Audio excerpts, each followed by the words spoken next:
Hello students, welcome back in Shivalik classes. तो last lecture में हम लोगों ने किया था डीएनए का स्ट्रक्चर। डीएनए किस चीज से बना हुआ है, नाइट्रोजनस बेस क्या है, शुगर कौन सी है, और आरएनए का कंपैरिजन। आज हम लोग देखने जा रहे हैं कि डीएनए का एग्जैक्ट स्ट्रक्चर क्या है, किन रूल्स पे बेस्ड है, उसका साइज, उसका डायामीटर, हम ये सारी चीजें देखेंगे और साथ ही देखेंगे कि ये किसने दिया हुआ है। चलिए तो स्टार्ट करते हैं। सबसे पहले हम लोग बात करेंगे कि सबसे पहली चीज किसने बताई थी। सबसे पहले साइंटिस्ट आए थे विल्किंस एंड फ्रैंकलिन। इन्होंने हमें यह बताया था कि जो डीएनए है वो हेलिकल स्ट्रक्चर है। अच्छा, उससे पहले इन्होंने बताया कैसे था, उन्होंने जो टेक्निक यूज करी थी उसको हम लोग बोलते हैं डीएनए क्रिस्टेलोग्राफी। क्रिस्टेलोग्राफी, इसी को हम लोग बोल सकते हैं, कहीं कहीं पर आपको दिखेगा लिखा हुआ डीएनए डिफ्रैक्शन। डीएनए डिफ्रैक्शन, ये इन्होंने टेक्निक यूज करी थी डीएनए के बारे में बताने के लिए। अब इन्होंने बताया क्या था, सबसे पहली चीज तो वही कि जो डीएनए है वो क्या है, हेलिकल है। DNA is helical, helical form है। और सेकंड चीज जो इन्होंने बताई थी वो ये बताई थी कि डीएनए के बेस पेयर्स के बीच में जो गैप है वो है 3.4 आर्मस्ट्रॉन्ग का। तो क्या बताया था इन्होंने, डीएनए के बीच में जो बेस पेयर्स हैं उनके साइज, मतलब उनका डिस्टेंस क्या है, और ये क्या है, पीरियोडिसिटी बोलते हैं हम इसे, पीरियोडिसिटी ऑफ डीएनए। इन्होंने ये दो चीजें बताई थी, बट ये उससे ज्यादा चीजें हमें नहीं बता पाए। उसके बाद आए चारगाफ। चारगाफ सर ने हमें क्या बताया था, चारगाफ सर ने हमें बहुत सारे रूल्स दिए थे डीएनए के ऊपर, तो हम उन रूल्स को पढ़ेंगे। चलिए, तो उन्होंने जो पहला रूल दिया था, पहला रूल क्या मतलब, उन्होंने जो डीएनए के बारे में बात बताई थी, जो हमने बेस पेयर्स देखे थे ना, एडेनाइन, ग्वानिन, थाइमिन, साइटोसिन, इनके बारे में उन्होंने बताया था। इससे पहले एक बात याद रखेंगे कि ये जो रूल्स है ये सिर्फ और सिर्फ किस पे अप्लाई होंगे, apply only on double stranded DNA. ना सिंगल स्ट्रैंड पे है ये, ना ही आरएनए पे, सिर्फ और सिर्फ डबल स्ट्रैंडेड डीएनए पे। चलिए तो पहला रूल देखते हैं। पहला इन्होंने बताया कि जो एडेनाइन है, जो एडेनाइन है वो हमेशा किससे बॉन्ड बनाएगा, आपके थाइमीन से बनाएगा। मतलब ये एडेनाइन जो प्यूरीन है वो थाइमीन, पायरामिडीन के साथ बॉन्ड बनाएगा, और वो भी कैसे, 2 हाइड्रोजन बॉन्ड्स। हम इसको लिखते कैसे हैं, अगर हम इसको रिप्रेजेंट करते हैं तो हम इसको कुछ इस तरह से रिप्रेजेंट करते हैं, okay, A double bond T। Second rule इन्होंने बताया कि जो एडेनाइन के अलावा दूसरा प्यूरीन है, ग्वानिन, वो हमेशा बॉन्ड किसके साथ बनाएगा,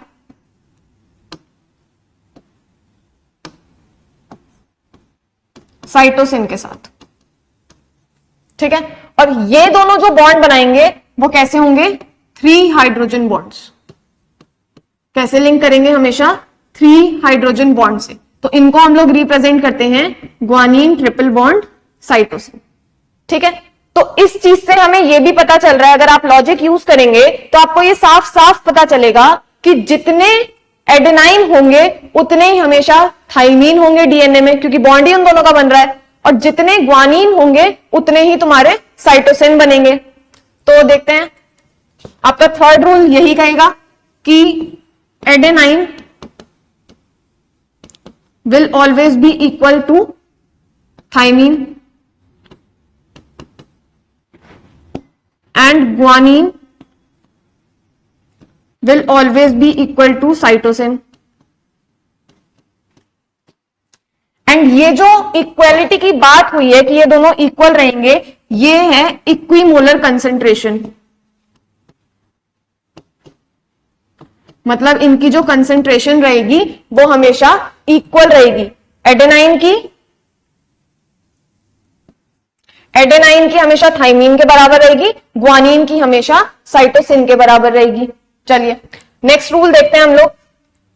हमारा जो फोर्थ रूल उन्होंने बताया था वो ये बताया था कि अगर हम लोग इस तरह से एक रेशियो लिखें, एडेनाइन ग्वानिन मतलब प्यूरिन्स बाय पायरामिडीन्स का, थाइमीन प्लस साइटोसिन, अगर हम लोग ये इक्वेशन लिखेंगे तो जो हमेशा रेशियो आएगा वो 1 आएगा in all organisms. Her organisms में ये जो रेशियो आएगा ये इक्वल आएगा जो कि है 1। ठीक है, इसका मतलब जितने भी प्यूरिन्स हैं उतने ही पायरामिडीन्स हैं। नेक्स्ट रूल देखते हैं। नेक्स्ट रूल है, अगर हम लोग एडेनाइन और थाइमीन की बात करें और इसके साथ रेशियो लें हम लोग साइटोसिन और ग्वानिन का, देख रहे हैं हम लोग अब बेस पेयर की जो मैच हो रही है उसका रेशियो ले रहे हैं। अभी तक हमने प्यूरिन और पायरामिडीन का लिया था, इसको आप लोग इस तरह से भी लिख सकते हैं ताकि कंफ्यूजन ना हो, purine by pyrimidine is always equals to 1।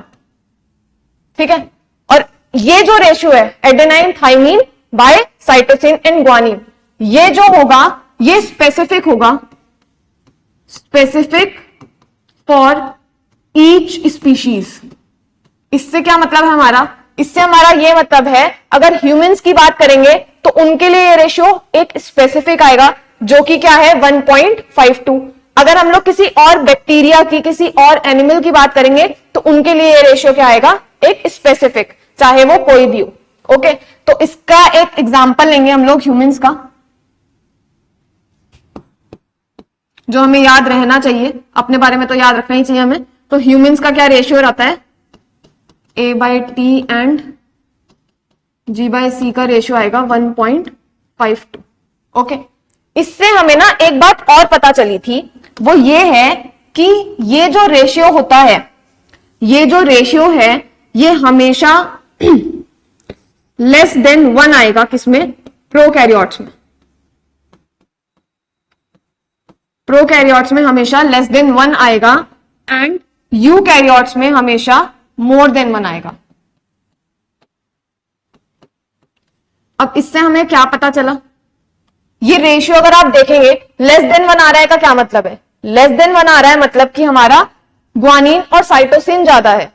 तो हमें पता है ये बात कि प्रोकैरियोट्स के डीएनए में ग्वानिन और साइटोसिन ज्यादा होते हैं। ग्वानिन साइटोसिन रिच डीएनए रहता है in prokaryotes and in eukaryotes हमारा एडेनाइन एंड थाइमीन ज्यादा रहता है।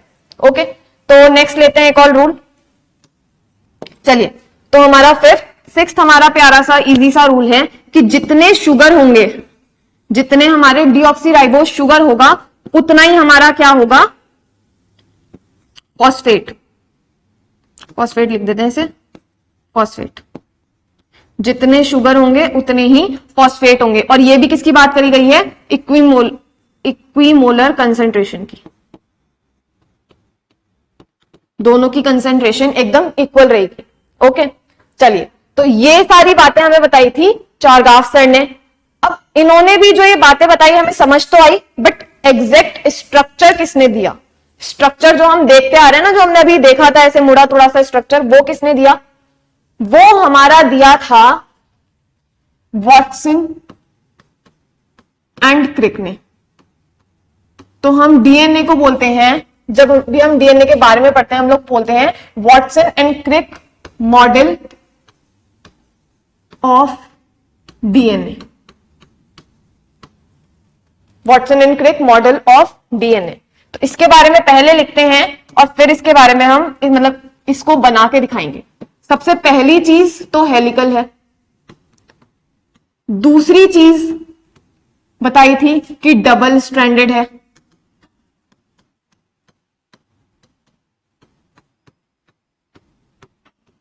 तीसरी चीज, ये जो दोनों स्ट्रैंड्स हैं, both strands are anti parallel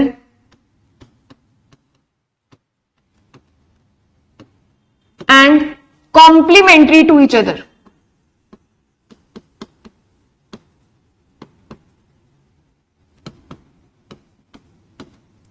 इसका क्या मतलब हुआ, इसका मतलब ये हुआ, एंटी पैरेलल से मतलब है, अभी हमने लास्ट लेक्चर में देखा था कि एक 5 to 3 बनता है, मतलब एक जो डीएनए है वो 5 to 3 था, मतलब 5 पे फॉस्फेट, 5th कार्बन पे फॉस्फेट एंड लास्ट में 3 OH फ्री था। और उसी तरह से जो दूसरा स्ट्रैंड रहेगा वो हमेशा अपोजिट रहेगा, मतलब 5 डैश के बगल में जो फ्री रहेगा वो OH रहेगा, 3 डैश रहेगा। तो 5 डैश टू 3 डैश, अगर मैं इसको यहां पर बना के दिखाऊं आप लोगों को, तो अगर मान लो ये स्ट्रैंड्स हैं तो ये वाला 5 एंड रहेगा, ये वाला 3 प्राइम, और ये इसका जस्ट अपोजिट होगा, ये इसका होगा 3 प्राइम एंड 5 प्राइम। ओके, तो ये इस तरह से रहेगा। दूसरी चीज वर्ड आया है कॉम्प्लीमेंट्री। कॉम्प्लीमेंट्री मतलब अगर यहां पर एडेनाइन है तो यहां पर क्या होगा आपका, यहां पर ऑब्वियसली थाइमीन होगा, यहां पे थाइमीन है तो यहां पर एडेनाइन होगा, यहां पर ग्वानीन है यहां पर साइटोसिन होगा, यहां पर साइटोसिन है तो यहां पर ग्वानीन होगा। ठीक है, तो हमेशा एक दूसरे को कॉम्प्लीमेंट करेंगे, ये चीज बताई। तीसरी, अच्छा थर्ड तो ये था, देन फोर्थ हम लोग देखते हैं। फोर्थ इन्होंने बताया था डायामीटर, डायामीटर ऑफ हेलिक्स। इस हेलिक्स का जो डायामीटर था वो इन्होंने बताया 20 आर्मस्ट्रॉन्ग है। आर्मस्ट्रॉन्ग का आपको पता होना चाहिए कि Armstrong is 10 to the power -10। ठीक है, इसको आप नैनोमीटर में भी कर सकते हैं, तो आप लोग डेसिमल चेंज करके कर देंगे तो ये हो जाएगा आपका 2 नैनोमीटर।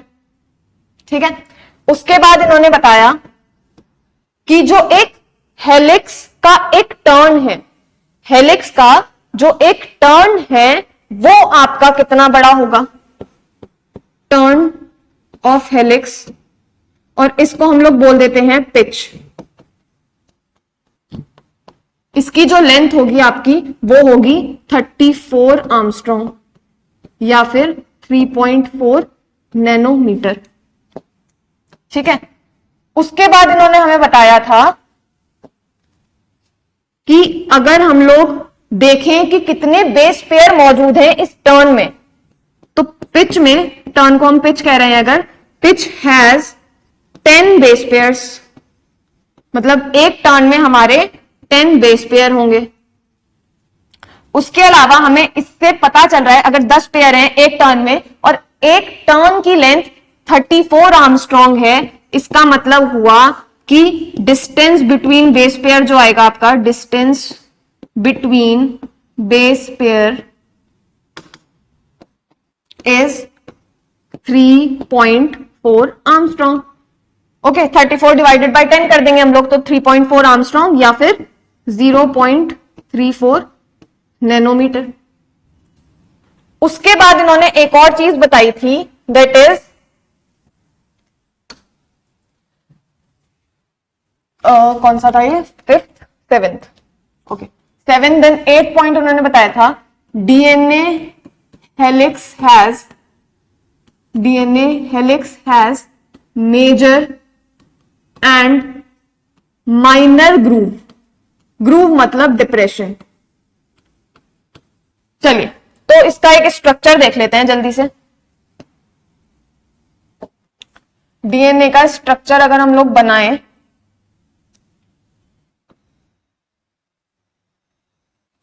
ये आपका डीएनए का स्ट्रक्चर है, इसमें बेस पेयर्स भी ऐड कर दूं अगर मैं,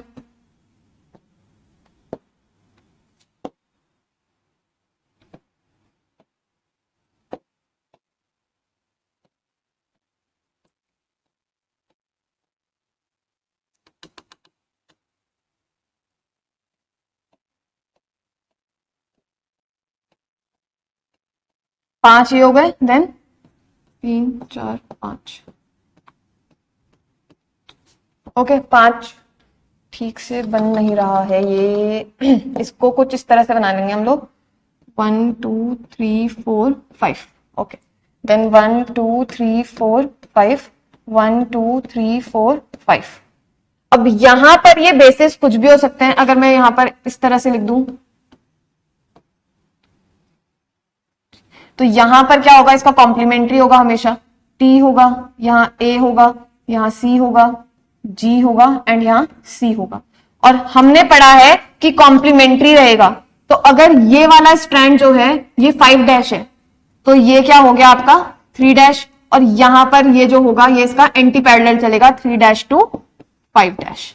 ओके, तो ये कॉम्प्लीमेंट्री वाली बात हमने समझ ली किस तरह से है कि 5' वाला स्ट्रैंड 3' तक जा रहा है और 3' वाला 5' तक जा रहा है। उसके बाद कॉम्प्लीमेंट्री रहेंगे, बेस पेयर्स हमेशा इसके कॉम्प्लीमेंट्री चलेंगे। दूसरी बात जो हमने देखी वो हमने ये पढ़ी कि एक टर्न मतलब कि एक घुमाव जो पूरा है, मतलब यहां से लेकर पूरा यहां तक का, इसकी जो लेंथ रहेगी इसको हम लोग बोलेंगे पिच, और इसकी जो लेंथ रहेगी वो रहेगी 34 आर्मस्ट्रॉन्ग। ओके, और इस पिच के अंदर होंगे 10 बेस पेयर्स। आप लोग देख रहे होंगे 5 मैंने इधर बनाया, 5 इधर बनाया, टोटल 10। और अगर एक के बीच की डिस्टेंस हो, अगर मैं ग्वानिन और इस साइटोसिन के बीच की डिस्टेंस लिखूं तो ये होगी 3.4 आर्मस्ट्रॉन्ग। उसी तरह से एक हमने चीज देखी थी कि इसका डायमीटर क्या रहेगा। डायमीटर से क्या मतलब है हमारा? डायमीटर से हमारा मतलब है हेलिक्स के जो बीच का पोर्शन है, जो बीच का जगह है, जितना डायमीटर है वो रहेगा हमारा 20 आर्मस्ट्रॉन्ग। ओके, इसके बाद लास्ट चीज, जो लास्ट पॉइंट हमने पढ़ा है, मेजर और माइनर ग्रूव। देखिए डिप्रेशन आपको दिखेंगे, अगर आप ध्यान से देखेंगे, ये आपका हो गया एक बड़ा डिप्रेशन, ये क्या है? बड़ा डिप्रेशन। ये भी क्या है? बड़ा डिप्रेशन। ये क्या है? बड़ा। और उसके अपोजिट में कैसे चल रहे हैं? माइनर डिप्रेशन चल रहे हैं। ठीक है, तो ये आपका हो गया मेजर ग्रूव,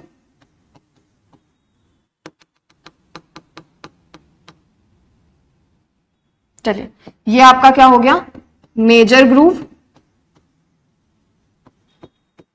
और ये आपका हो गया, इसको ऊपर दिखाते हैं, ये आपका हो गया माइनर ग्रूव। ठीक है, तो इस तरह से आपका ये रहेगा। अब इस स्ट्रक्चर में ये जो जितनी भी बातें मैंने लिखी हैं यहां पर, ये सारी की सारी बहुत ज्यादा इंपॉर्टेंट बातें हैं। ओके, सारी की सारी बहुत ही ज्यादा इंपॉर्टेंट है, और आपको इसके अलावा और कुछ नहीं पढ़ना है। इतनी ही बातें पढ़नी है कि हेलिकल होगा, डबल स्ट्रैंडेड होगा, ये हमें पहले से पता है। उसके बाद एंटी पैरेलल है, ये चीज याद रखनी है। कॉम्प्लीमेंट्री होगा, ये चीज याद रखनी है। डायामीटर कितना है ये याद रखना है। पिच 34 होगी, बेस पेयर हमेशा 10 होंगे, and distance between base pair 3.4 रहेगी। ओके, एक चीज मैं आपको बताना चाहूंगी कि ये जो 10 बेस पेयर और ये पूरा का पूरा है, जो पूरा का पूरा स्ट्रक्चर है, ये बी डीएनए का है। जो डीएनए है उसके भी टाइप्स हैं, हम लोगों को नहीं पढ़ना है, बट आपको थोड़ा सा एक इंफॉर्मेशन दे रही हूं। ये जो डीएनए है ये बी टाइप का डीएनए है, बी टाइप है, और ये राइट हैंडेड है। क्या है? Right handed. राइट हैंडेड का मतलब इसका जो हेलिक्स बनेगा वो राइट साइड में टर्न लेगा। ओके, तो ये जो डीएनए का टाइप जितना भी हमने पढ़ा है ये बी डीएनए का है। इसके अलावा ए डीएनए, सी डीएनए, डी डीएनए भी होते हैं। ओके, बट हमें उतना नहीं पढ़ना है, हमें सिर्फ बी डीएनए के बारे में जानना है। इसके अलावा बच्चों को बहुत ज्यादा कंफ्यूजन रहती है कि डायामीटर से क्या मतलब है, मतलब कि डायामीटर बेसिकली है क्या। तो आप इस तरह से देख सकते हैं, अगर दो डीएनए के बेस पेयर्स हैं और इनको अगर मैं घुमा दूं तो ऐसा नहीं है कि वो रस्सी की तरह घूम जा रहे हैं। वो जैसे हम लोग चोटी बनाते हैं, हम लोग पोनीटेल करते हैं या ब्रेड करते हैं हम लोग बेसिकली, तो वो ब्रेड की तरह नहीं है। वो एक हेलिकल के दो स्ट्रैंड्स हैं जो अलग अलग हैं, और बीच में उनके बेस पेयर्स हैं। तो वो बेस पेयर अंदर की साइड हैं, दो स्ट्रैंड्स अलग अलग हैं, और वो घूम रहे हैं आपस में। ठीक है, वो आपस में लिपट नहीं रहे हैं, बेसिकली इस तरह से नहीं हो रहे हैं, बट वो अपने को राउंड राउंड घुमा रहे हैं। ठीक है, तो उसकी वजह से बीच में एक स्पेस बनती है, हम उसको डायामीटर बोल रहे हैं यहाँ पे। ओके, तो इतना ही पढ़ना है हमें डीएनए के बारे में। तो डीएनए बेसिकली आपका यहाँ पर कवर हो चुका है, आपने सारी चीजें पढ़ ली है डीएनए के बारे में। अब नेक्स्ट लेक्चर में हम लोग करेंगे पैकेजिंग ऑफ डीएनए, एंड इसकी शुरुआत किसने बताई थी कि ये जो डीएनए है ये जेनेटिक मटेरियल है। ओके, चलिए, तो I hope you all like the lecture, और अगर आप सभी को लेक्चर पसंद आया है तो please subscribe and press the bell icon. Bye bye, all the best.